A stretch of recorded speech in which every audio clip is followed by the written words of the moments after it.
চিন্তা করা আর মগ্নতা এক নয়। একটা লোক চিন্তা করতে পারে, মগ্ন মানে সে নিবদ্ধ, তো সেখান থেকে তার মনটা কোথাও নেই, একে বলে কি মগ্নতা। অনেক মানুষ মোবাইলে মগ্ন হচ্ছে, ট্রেন আসতেছে বুঝতে পারছে না, আছে না, ছেলে মোবাইলে কথা বলছে, ট্রেন আসছে, ট্রেনে কাটা পড়ে গেল, ওই মোবাইলেতে এত মগ্ন হয়েছে ট্রেনের শব্দটাও তার কাছে পৌঁছায়নি। ট্রেনের শব্দ কম নাকি? ট্রেন তো হর্ন দিয়েছে। একে হলো মগ্নতা। তো কৃষ্ণ ভাবনামৃত একটি মগ্নতার বিষয়, চিন্তার বিষয় না। চিন্তাটা সাধারণ, এটা হচ্ছে মগ্ন হওয়ার বিষয়। তার জন্যই মৈত্র ঋষি বলেছেন আপনি কৃষ্ণের চিন্তায় সেবায় খুব মগ্ন, আপনি কৃষ্ণের কৃপা লাভ করেছেন। কেন? আপনি সাধারণ কোনো জীব নন। বিদুর ছিলেন ব্যাসদেবের পুত্র, তে মহান একটা আচার্যের পুত্র। হ্যাঁ, আর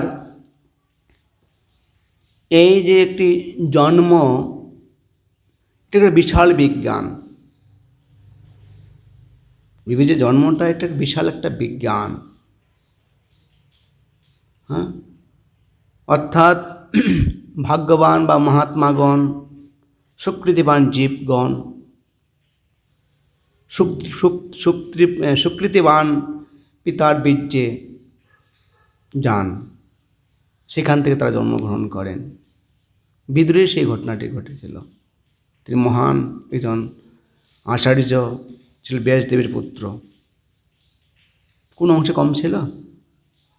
কোনো অংশে কম ছিল না। সেক্ষেত্রে তার বিষয়গুলো তিনি বর্ণনা করছেন। এইভাবে আমাদের কৃষ্ণ ভাবনাময় আমাদেরকে মগ্ন হতে হবে। চিন্তা দ্বারা আমরা এটাকে আনতে পারবো না। কেন? ভগবান সকলের কাছে প্রকাশিত হন না। নাহং প্রকাশ সর্বস্ব যোগ মায়া সমাবৃত। ভগবান সকলের কাছে প্রকাশিত হন না। কী করেন? ভগবান তার যোগ মায়ার দ্বারা নিজেকে আবৃত করেন। ভগবানের মায়া, যোগমায়া এবং মহামায়া। মহামায়ার দ্বারা কী করে ভগবান? জীবকে মোহিত করে মহামায়ার দ্বারা। আর যোগমায়ার দ্বারা কাকে কী করেন? নিজেকে আবৃত করে। নাহং প্রকাশ সর্বস্ব যোগমায়া সমাবৃত। ভগবান যোগমায়ার দ্বারা নিজেকে আবৃত করেন, আর মহামায়ার দ্বারা কী করেন? জীবকে মহাচ্ছন্ন করেন। বুঝা যাচ্ছে? ভগবান কার কাছে প্রকাশিত হন? ভগবান প্রকাশিত হন তার ভক্তের কাছে। যখন কেউ প্রীতিপূর্বক ভগবানের সেবা করে, ভগবানের নাম উচ্চারণ করে, ভগবানকে স্মরণ করে, তখন ভগবান তার কাছে প্রকাশিত হন। আর ভগবানকে স্মরণ করার কী বুদ্ধি আছে এখানে এই কলিযুগে? ভগবানের নাম স্মরণ করা। হরে কৃষ্ণ কৃষ্ণ কৃষ্ণ হরে হরে, হরে রাম রাম রাম হরে হরে। এভাবে যখন ভগবানকে আমরা স্মরণ করব, ভগবানের নাম উচ্চারণ করব, ভগবানের নাম কীর্তন করব, তখন ভগবান আমাদের হৃদয়ে প্রকাশিত হবেন। এটি সাধারণ মানুষকে বোঝা খুব কঠিন। কি যে ভগবানের নাম করলে ভগবানকে লাভ করে যাবে, এটা কি মানুষরা বুঝতে পারে? সহজেরা বুঝতে পারে না, এটা খুব কঠিন। কিন্তু এটি সরল পন্থা। প্রভুপাদ যে উদাহরণ দিয়েছেন, কুয়োর ব্যাঙ আর সমুদ্রের ব্যাঙ। সমুদ্রের ব্যাঙ কুয়ার ব্যাঙকে বোঝাতে সমর্থন হয়েছিল। বলছে সমুদ্র বলতে কি, আমার কুয়ো থেকে 10 গুণ 20 গুণ বা 40 গুণ হবে, এর চেয়ে বেশি কী হবে? তাই কি সত্য? বাধ্য হয়ে কী করলো, সমুদ্রের ব্যাঙটা, বন্ধু তোমাকে বোঝা যাবে না, ও সমুদ্রে চলে গেল, আর কুয়ার ব্যাঙটা কুয়ায় থাকলো। ভগবানকে লাভ করা, ভগবানকে খুশি করা, এই কলিযুগে যে হরিনামের সর্বস্ব, এটা সাধারণ মানুষকে বোঝানো খুব কঠিন নাকি? যেমন কুয়ার ব্যাঙকে সমুদ্রের ব্যাঙটা সমুদ্রের পরিমাপ বোঝাতে সক্ষম হয়নি। যখন কেউ ভক্তর সঙ্গে ভগবানের নাম উচ্চারণ করবে, ভগবানের নাম কীর্তন করবে, ভগবানের সেবায় যুক্ত হবে, তখন সে এর মহিমা বুঝতে পারবে। তাই না? যদি কুয়োর ব্যাঙটা সমুদ্র ব্যাঙখানে যেত, ঠিক আছে তোমার সঙ্গে আমি যাবো, কি তোমার সমুদ্র কত বড় আমি দেখতে চাই একটু, তাহলে সে বুঝতে পারত। কথার দ্বারা, বর্ণনার দ্বারা সে কোনোদিন সমুদ্রের পরিমাপ বুঝতে পারেনি। তা আমরা কখন কৃষ্ণকে প্রীত করতে পারব? যখন ভগবানের নাম উচ্চারণ করব, ভগবানের সেবায় যুক্ত হব, বুঝছে? তখন আমাদের হৃদয়টা মার্জন হবে। চেতর দর্পণ মার্জনম ভব মহা দাবাগ্নি নির্বাপনম শ্রেয় কৈরব চন্দ্রিকা বিতারণম বিদ্যাবধূ জীবনম আনন্দম বুদ্ধি বর্ধনম পতিপদম পূর্ণমৃত আস্বাদনম সর্ব আত্ম চনপনম পরম বিজয়তে শ্রীকৃষ্ণ সংকীর্তনম। কত সুন্দর! আমাদের চিত্তরূপ দর্পণ মার্জিত হবে, আমাদের ভব মহাদাবাগ্নি নির্বাপন হবে। দাবাগ্নি মানে, দাবানল মানে কি? আগুন। যেমন বনে আগুন লাগে, কেউ বনে আগুন লাগায়? আপনা আপনি আগুন লেগে যায়, তাই তো? কেউ জ্বালায়?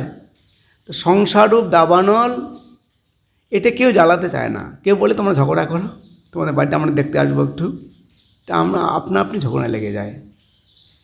তো জীবের সংসার বন্ধন, এটি জীবের একটি নিত্যবদ্ধতা। নিত্য কি? এটি বদ্ধতা, জীবের বদ্ধ দশা। সংসার ভোগটা জীবের কি? এটা বদ্ধ দশা। হ্যাঁ, অনাদিকাল ধরে জীব এ সংসার সমুদ্রে বা সাগরে হাবুডুবু খাচ্ছে, ঠিক আছে? অনাদিকাল, একশো না, অনাদিকাল ধরে। কবে জীব পতিত হয়েছে এটা কেউ জানে না। অনাদি কর্ম ফলে পরিভবার নবার ডলে, হ্যাঁ, জুড়াইতে না পাইনু উপায়। অনাদিকাল ধরে আমরা এই ভবসাগরে হাবুডুবু খাচ্ছি। মহাপ্রভু কি বললেন? বিদ্যা বধূ জীবনম। বধূ মানে কি? বন্ধু। বধূ মানে কি? বধূ মানে বন্ধু। মহাপ্রভু কেন বন্ধু বললেন? তো বিদ্যাটাকে বন্ধু রূপে বর্ণন করলেন মহাপ্রভু। বিদ্যা বধূ জীবনম। আর অবিদ্যা মানে? অবিদ্যা মানে শত্রু, বুঝা যাচ্ছে? বিদ্যা মানে মহাপ্রভু কি বললেন? বন্ধু। আর অবিদ্যা মানে শত্রু। তো আমরা দেখতে পাই ভগবদ্গীতার যে জ্ঞান, ভগবান শ্রীকৃষ্ণ যে বলেছেন, মনে আত্মার বন্ধু, মনে আত্মার শত্রু। আর মহাপ্রভু বললেন বিদ্যা বধূ জীবনম আনন্দম বুদ্ধি বর্ধনম। এটা ক্ষুধার্ত মানুষ প্রতিটি গ্রাসে গ্রাসে তার আনন্দ লাভ হয়। কেন আনন্দ লাভ হয়? আনন্দের উৎসটা কি? আনন্দের উৎসটা হচ্ছে তার ক্ষুধাটা নিবৃত হচ্ছে, বুঝা যাচ্ছে? ক্ষুধাতে নিবৃত না হতো আনন্দ পেত? আনন্দ পেত না। তা কখন কৃষ্ণ নামে আনন্দ হবে? যখন আমাদের অনর্থক নিবৃত হবে, সংসারে বাসনা নিবৃত হবে, তখন আমরা আনন্দ লাভ করব। একটা লোক খাচ্ছে, তার ক্ষুধা নিবৃত হচ্ছে, আনন্দ পাবে? আনন্দ পাবে না। কখন আনন্দ হয়? যখন তার ক্ষুধাটা নিবৃত হয়, যখন হরিনাম করতে করতে অনর্থক বা অসৎ তৃষ্ণা আমাদের জীবনে একটি সৎ তৃষ্ণা আছে, একটা আজকে অসৎ তৃষ্ণা। আমাদের জীবন হরিনাম করতে করতে যখন আমাদের অসৎ তৃষ্ণা নিবৃত্ত হয়, তখন আমরা আনন্দ লাভ করি, পুনঃ পুনঃ আনন্দ লাভ করি। আনন্দম বুদ্ধি বর্ধনাম প্রতিপদম, প্রতিটি পদে পদে আনন্দ লাভ করি। বুঝা যাচ্ছে? এটা খুব সহজ পন্থা, সরল পন্থা। যদি কেউ কৃষ্ণ ভাবনামৃতে আনন্দ লাভ করতে চায়, কী করতে হবে? তার অসৎ তৃষ্ণাকে নিবৃত্ত করতে হবে, তাহলে আনন্দ লাভ করবে। আর অসৎ তৃষ্ণা থাকলে তার আনন্দ লাভ হবে না।